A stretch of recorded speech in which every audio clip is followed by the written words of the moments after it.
Hola, buenas tardes a todo el mundo. Nos encontramos aquí en el pueblito de Selrà, transmitiendo desde el confinamiento en casa de un servidor. Y hoy nos atañe el tema de continuar con el primer capítulo del Linshu, aclarando algunos de los puntos que normalmente para la mayoría o para muchos de los profesionales y de las profesionales de medicina china, pues entender lenguaje antiguo pues distancia demasiado de poder hacer operativa la información. Entonces, no vamos a ir leyendo el texto como hicimos la otra vez, que tampoco lo leímos, sino que lo que vamos a ir haciendo es, ya están aquí las campanas, perdonad, podría haber esperado a que sonaran las 6, tenemos a 6 campanadas aquí, que se repetirán 2 veces, ya sabéis, no sé si esperar. Bueno, aprovecho para saludar a todos los compañeros y compañeras, a todos los amigos y amigas y a todas las personas, pacientes y afines que escuchan estas clases, que pueden resultarle de interés. Y recordar que el cometido de estas clases no es otro sino hacer llegar desde una óptica de experiencia y profesionalidad la medicina tradicional china en el día de hoy. En el día de hoy me refiero a la actualidad, que las cosas se tienen que adaptar también a los cambios y al entendimiento y a los nuevos conocimientos que hay desde la medicina occidental también, y este es nuestro cometido a la hora de aclarar los puntos de medicina china desde este programa de radio de la clase de los miércoles. Entonces, bueno, pues antes de comenzar, que volverán a sonar las campanas, supongo, no sé si ir comenzando, pero creo que sí, que podremos ir comenzando. Si no, pararé, ya sabéis. La primera cosa es continuando con la clase anterior, no la de Li Qin, sino la anterior, de clase de los miércoles de medicina china. Estuvimos hablando de un concepto que era el de los 2 Weis, el Wei la energía Wei del terapeuta o de la terapeuta y la energía Wei del paciente o de la paciente, y de cómo se entrelazan entre sí. Aquí hay uno de los dichos en medicina china, que es que lo primero que se trata es el Shen, y siempre hay mucha confusión en todo esto. Aquí vienen, esperaremos.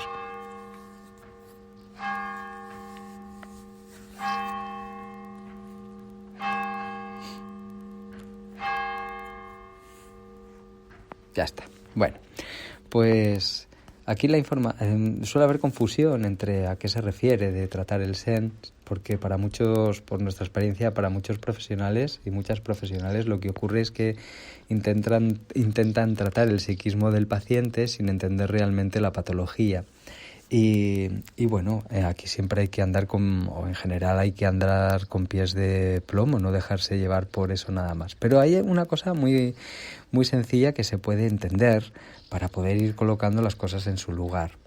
Bueno, la primera cosa que ya conocemos es que el Shen es una energía que ocurre como consecuencia del proceso de todas las demás energías, la que nosotros elaboramos a partir de la quinta esencia,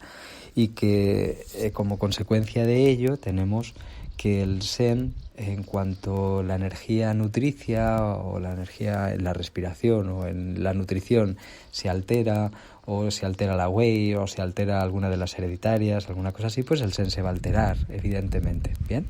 Y la alteración del Shen, del impacto del Shen, ya estamos hablando de energías perversas. Ahora bien, fijaos, en el capítulo del Linshu, del primer capítulo, ya habla de esta importancia de las dos Weis, de la energía Wei del terapeuta y de la energía Wei del paciente, y de cómo ese acercamiento es especialmente importante. Pero vamos a recordar que hay determinados canales energéticos en el cuerpo que tienen diferentes características, que van por diferentes lugares y que llevan o transportan o fluye por ellos diferentes tipos de energía. De tal manera que tenemos los canales principales, los Chi Luomai, están los Luomai, los canales de red, los canales Lo, que son un poquito diferentes. Tenemos los canales, los vasos maravillosos, tenemos los canales profundos, los tendinomusculares, etcétera, ¿no? Hay muchos tipos de canales y va circulando diferentes proporciones, no porcentajes de las energías, de los distintos tipos de energía, confiriendo así la posibilidad de circular de maneras diferentes y de ejercer funciones diferentes. De tal manera que la energía que va por los canales más superficiales, que son los tendinomusculares, o superficiales, como se suele decir, es la energía Wei y la energía Shen, que circula por los mismos canales. Esto significa que lo primero que vamos a tocar al acercarnos al paciente, ya cuando es el acontecimiento de colocar una aguja o hacer un masaje o aplicar moxa, es con la energía que circula por estos canales tendinomusculares. Y esto conlleva que sea la energía Wei y el Shen. Con lo que cuando nosotros tocamos un resonador de energía, o tocamos al paciente, o tocamos su piel, o tocamos de las diferentes maneras que podamos tocar, la primera energía que tocamos es la energía del Shen, inevitablemente. Y la forma en la que nos acercamos nos permitirá trabajar un poquito mejor o un poquito peor, es decir, que se bloquee la energía o que se proteja la energía a partir de la Wei, o que pasen diferentes cosas y que nos altere el resultado del tratamiento que podamos estar intentando realizar o ejercer, ¿no? Entonces, en este primer contacto, recordad que no solo es que toco y lo que toco es el contacto con estos tendinomusculares o esta energía Shen, sino que también hay un primer contacto en el ánima entre el terapeuta y el paciente. De ahí que insistamos tanto en la necesidad de acercarse al paciente de manera vacía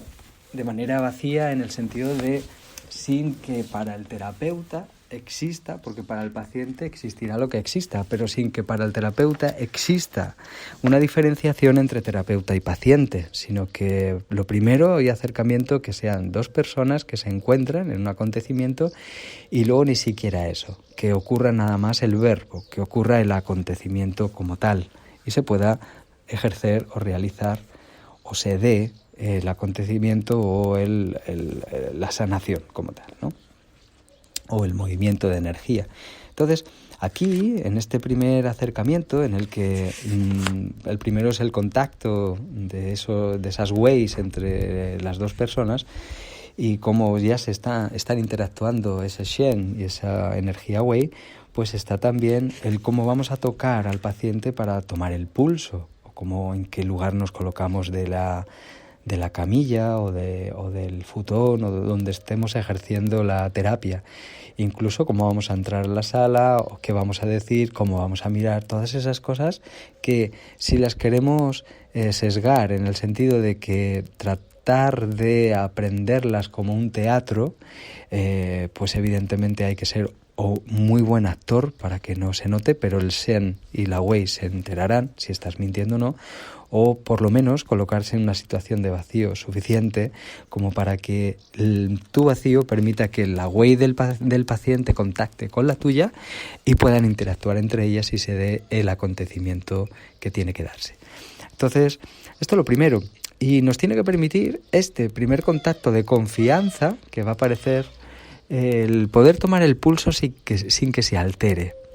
En una primera consulta nos encontramos que los pacientes a lo mejor están un poquito más nerviosos, están un poquito más nerviosas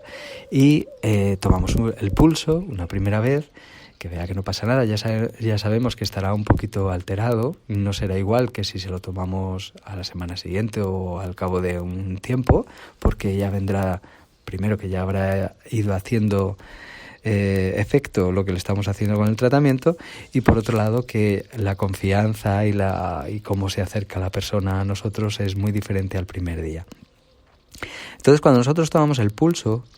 aquí tenemos que entender muy bien que es muy importante dar peso a esa premisa de no tonificar donde hay plenitud ni dispersar donde hay vacío. Y para ello tenemos que entender bien los recursos de pulsología, el pulso, para poder, como por decirlo así, de la manera más básica, entender si la energía está donde debe estar. Y aquí tenemos algunas cosas. Tenemos escuelas que trabajan con módulos de regulación del pulso por estaciones, por San Chao Sin Pao, por vasos maravillosos, desde la tierra, de muchas maneras, y simplemente enseñan o se aprende, los alumnos aprenden a quizá entender la cualidad del pulso que están viendo y donde hay más o menos energía. Y poco más, entendiendo lo que estoy viendo, pero a partir de aquí lo único que me da pistas es para entender que hay una alteración o no y que quiero regularlo, o para curarme en salud lo regulo en base a la estación y utilizo un módulo de regulación en base a una estación. Bueno, evidentemente con sus matices. La primera cosa interesante de aquí es que la pulsología es algo vivo. Y la pulsología hecha de esta manera no quiere decir que no ayude, significa que es como una diferencia entre un jardín francés en el que todos los setos están igualitos, todo es así como muy ordenado, o una selva virgen en el que las cosas se expresan de manera natural y crecen de manera natural. La tradición oriental considera el arte de la pulsología más bien como esta selva virgen. No hay que olvidar que viene de una época de un taoísmo en el que la no intervención o el dejar expresarse a los acontecimientos era algo importante, no intervenir, ¿no?, en el flujo de lo que podría ser natural. Y el tratar de utilizar módulos de regulación en un trabajo de pulsología, de regulación de pulsología, es como tratar de esclavizar a la energía para llevarla a un lugar a pesar de la propia energía del paciente, esforzarla y obligarla sin entender que a lo mejor no es la mejor de las vías, porque para entender si es la mejor de las vías no es confiar porque me lo han contado o está en un libro, sino entender y comprender cómo está la expresión de la vida de ese paciente vista a través de su pulso, del pulso radial normalmente, aunque no es la única manera, esto creo que todo el mundo lo conoce, y que en la medida en que podemos ir entendiendo el pulso cada vez un poquito más, nos va a permitir elegir los resonadores de manera correcta para no hacer daño, por lo menos para no hacer daño y vaciar donde ya hay vacío o tonificar donde ya hay plenitud. Bien, entonces en este sentido hay todo un nivel de gradiente en la forma de trabajar de los diferentes y de las diferentes terapeutas, de tal manera que sí que hay terapeutas que trabajan entendiendo más o menos el pulso, y para entenderlo lo primero hay que entender cuáles son los patrones referenciales de cómo debería estar el pulso. Si no entiendo o no diferencio bien las cualidades del pulso, esto significa que no entiendo si está resbaladizo, si está tenso, si está contraído, etcétera, etcétera. Si no lo entiendo bien, no puedo ver si la persona está en el patrón de salud correcto o no, dependiendo de la estación y del momento de vida de la persona. Entonces, mejor no usarlo. Mejor no, porque probablemente nos equivocaremos. Puede haber una posibilidad o dos de tener suerte y acertar, pero muchas de no acertar. Entonces es mejor no enredar. Y por otro lado, si no lo entendemos bien, sí que podremos entender a lo mejor si el pulso está profundo o superficial. Y si está profundo, ¿dónde le corresponde estar profundo? Quiero decir, si estamos en invierno, pues en contraposición con el verano, que en verano el pulso debe estar más superficial y en invierno más profundo, pues creo que aquí sí que podríamos diferenciar más fácilmente, ¿no? Creo que aquí todo el mundo, el que más o el que menos, diferencia bien, sin entrar en matices mutacionales ni nada. Pues si estamos ahora en primavera hacia el calorcito, el pulso debería estar subiendo ya a la superficie, claramente, pues si nos encontramos a pacientes con el pulso en la profundidad, algo que sí tendremos que hacer es ayudar a que ese pulso de la profundidad pueda subir a la superficie, que no es otra cosa que ayudar a que el yin mute a yang, básicamente. Bien, si fuera al contrario, pues al contrario.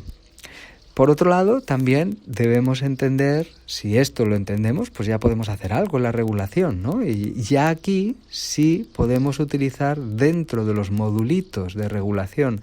que podamos haber aprendido,